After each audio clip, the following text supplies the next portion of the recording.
तुम्ही जर का अशा प्रकारे चिकन बनवून बघितलं ना, तर तुम्हाला नक्की आवडेल आणि खूप छान टेस्ट येते या चिकनमुळे.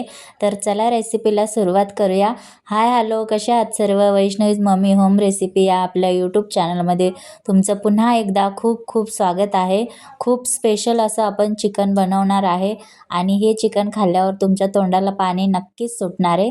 तर चला रेसिपीला सुरुवात करूया. इकडे मी कांदा आणि टोमॅटो कापून घेतलेला आहे. त्यानंतर आपण या मिक्सरच्या भांड्यामध्ये आलं, लसूण, खोबरं आणि कोथिंबीर टाकून वाटलेली आहे. चिकन पण स्वच्छ धुवून घेतलेलं आहे. आता गॅसवर कढई ठेवूया. त्यामध्ये आहे ना 1 ते 1.5 चमचा तेल टाकायचं.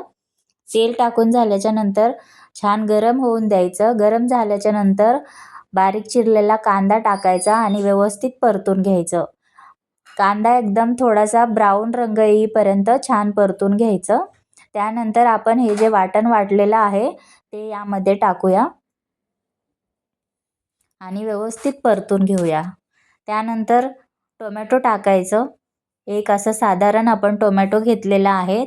बारीक बारीक कट करून घ्यायचा आणि तो पण यामध्ये टाकायचा. आता थोडं थोडं पाणी टाकून आहे ना मसाला छानपैकी भाजून घ्यायचा. आपण कच्चाच मसाला वाटलेला आहे. आलं, लसूण, खोबरं आणि कोथिंबीर यामुळे मसाला थोडासा 1-2-4 मिनिटं छानपैकी भाजून घ्यायचा. मसाला थोडासा भाजून झाल्याच्या नंतर त्यामध्ये आपण चवीनुसार मीठ ॲड करूया आणि थोडीशी हळद टाकूया आणि व्यवस्थित परतून घेऊया. हे बघा अशा प्रकारे छानपैकी परतून झाल्याच्या नंतर आता यामध्ये आपण सुके मसाले घालूया. इथे मी कांदा मसाला टाकलेला आहे. तुम्ही तुमच्या घरी जो बनवता ते पण ॲड करू शकता चवीनुसार. लाल तिखट आणि थोडासा आहे ना 1-1.5 चमचा चिकन मसाला ॲड करायचा. आपण फक्त 1, 2, 3च मसाले ॲड करतोय यामध्ये. जास्त मसाले टाकायची काहीच गरज नाही आणि तुम्ही या प्रकारे जर का चिकन बनवून बघितलं ना, तुम्हाला नक्की आवडेल आणि खूप छान लागतं हे चिकन. तर आपण आता स्वच्छ धुतलेलं चिकन यामध्ये ॲड करूया आणि व्यवस्थित मिक्स करून घेऊ. हे बघा अशा प्रकारे छानपैकी चिकन मिक्स करून घ्यायचं आणि गॅस आहे ना मोठाच ठेवायचा आणि 1-2 मिनिटं आपण उकळून घ्यायचं. ते म्हणजे ना वाफ काढून घ्यायची.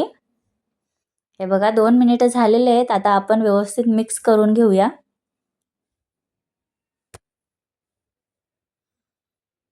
खूप छान अशी तर्री पण आलेली आहे. जास्त आपण मसाला वापरलेला नाही. मीठ पण तुमच्या टेस्टनुसार तुम्ही म्हणजे कमीच टाका. आपण सुक्की भाजी बनवणार आहे आणि मग त्यामध्ये पाणी नाही ॲड करणार आहे. त्यानुसार भाजी जेवढी क्वांटिटी आहे त्याचनुसार मीठ ॲड करा. आता परत झाकण ठेवूया आणि एक 10 मिनिटे आपण चिकन शिजवून घेऊया. आता 10 मिनिटं झालेले आहेत. आता बघू शकता तुम्ही किती छानपैकी तर्री आलेली आहे भाजीला आणि चिकन पण छानपैकी शिजलेलं आहे आपलं. मी तुम्हाला दाखवते कट करून चिकन व्यवस्थित असं. तुम्ही बघू शकता किती छानपैकी चिकन शिजलेलं आहे, मऊ असं झालेलं आहे. हे बघा. तर अशा प्रकारे आपलं चिकन एकदम सुक्कं तयार आहे. तर यावर आता आपण कोथिंबीर ॲड करूया आणि हे चिकन तुम्ही भाकरीसोबत, चपातीसोबत किंवा नान, पराठा, भातासोबत तुम्ही खाऊ शकता. खूप छान लागतं.